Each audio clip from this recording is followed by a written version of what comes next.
Peace and blessings, everyone. In this section, I'll be continuing my discussion on exposing what Easter is and what Easter is not.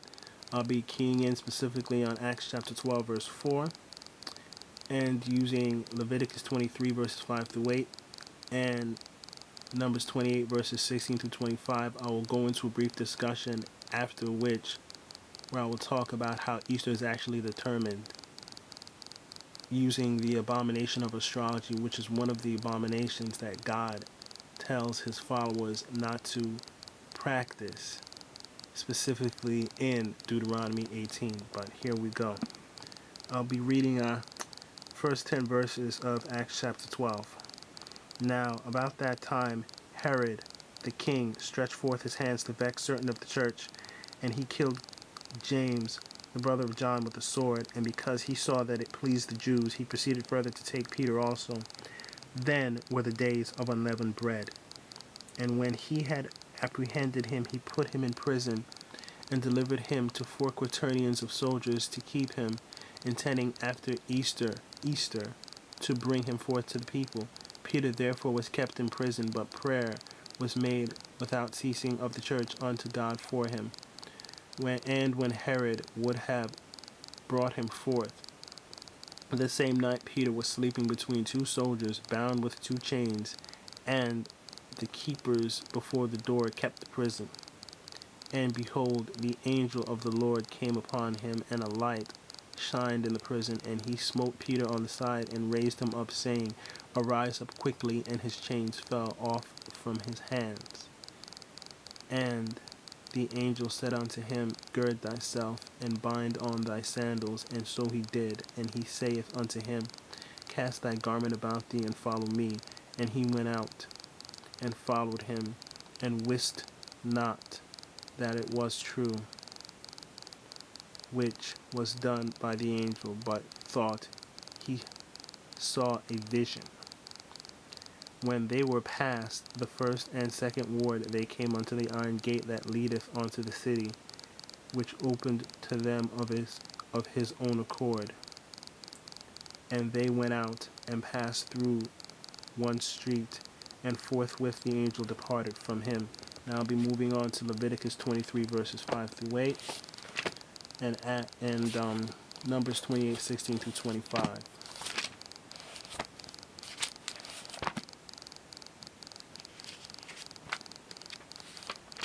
Now here in Leviticus 23, 5 through 8, we read, In the 14th day of the first month at even is the Lord's Passover, and on the 15th day of the same month is the feast of unleavened bread unto the Lord. 7 days ye must eat unleavened bread. In the first day ye shall have an holy convocation. Ye shall do no servile work therein, but ye shall offer an offering made by fire unto the Lord 7 days. In the 7th day is an holy convocation. Ye shall do no servile work therein. Now we're going to be moving on to Numbers 28, 16 through 25. Okay.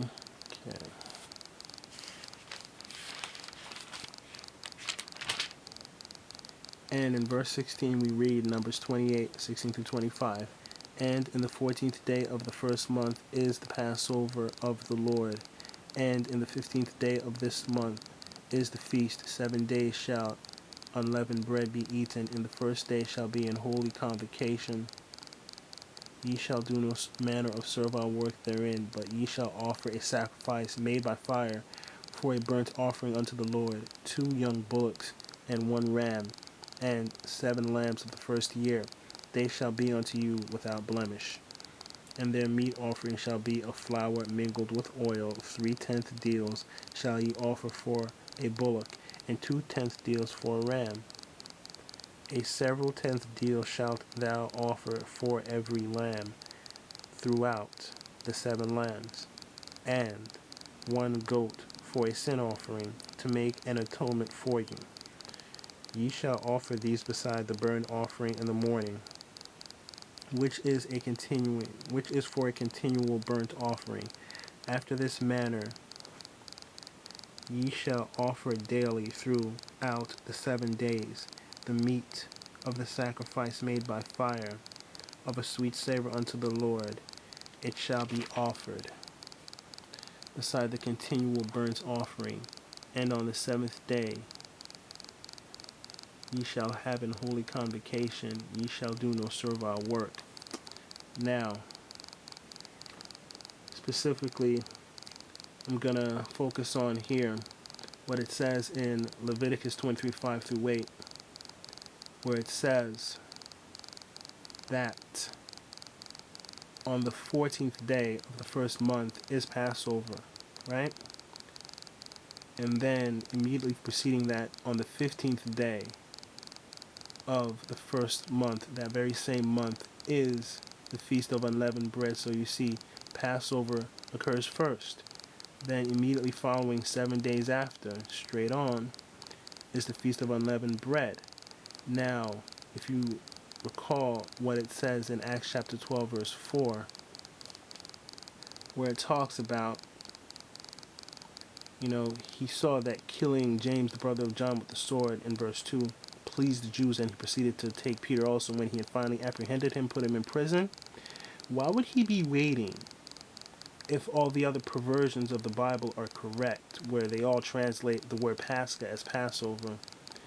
Why would he be waiting for Passover? Because you can clearly see by reading the first 4 verses of Acts chapter 12 and then running and reading even just Leviticus 23:5 through 8, you can obviously see that Passover is on the 14th day of the first month, and then the next day for 7 days is the Feast of Unleavened Bread. They cannot be talking about Passover. It's specifically talking about Easter, because in the underlying received text, in the underlying Greek of the received text, the word Pascha occurs 29 times in total in the New Testament. Yet the translators of the King James Bible translated that same word Pascha one time. They translated, instead of translating as Passover as it is the other 28 times it occurs in the New Testament, is translated in that singular instance as Easter, because they paid heed to what it says, 2 Timothy 2:15, study to show thyself approved unto God, a workman that needeth not to be ashamed, rightly dividing the word of truth. They used Scripture and compared what it says in one passage of Scripture to other passages of Scripture to see what is clearly said. And it's very obvious that Easter is the correct translation of Pascha in that single instance of Acts chapter 12, verse 4. Because it doesn't make any sense that Herod, seeing that it pleased the Jews that he had killed a born-again Christian who was James, the brother of John, with a sword, and he knew that Peter was also a pillar in the, this new church community that was forming at that time.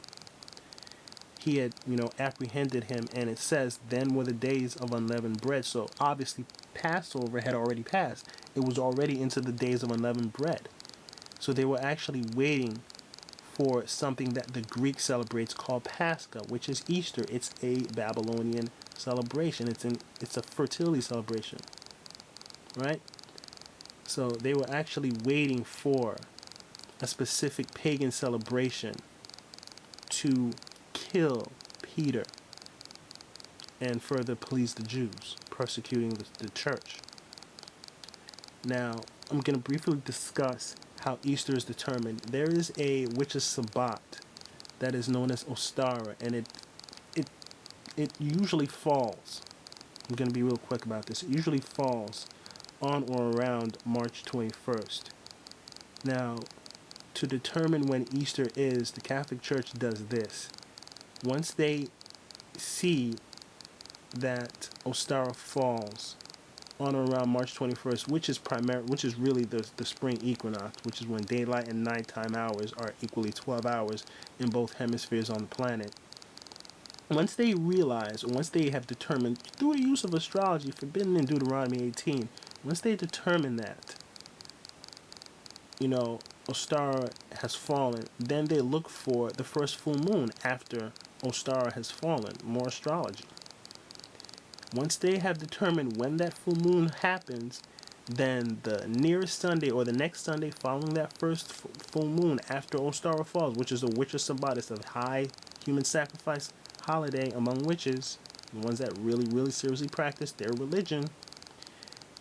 After that day happens, and then they have the first full moon, the next Sunday after that is going to be what is celebrated as Easter, and what most Christians, most people who call themselves Christians, blindly celebrate, thinking that it is about the resurrection of Jesus Christ, when this holiday is far, far older and far precedes Jesus Christ coming and dying on the cross for the sins of all who would believe on him and receive him into their hearts.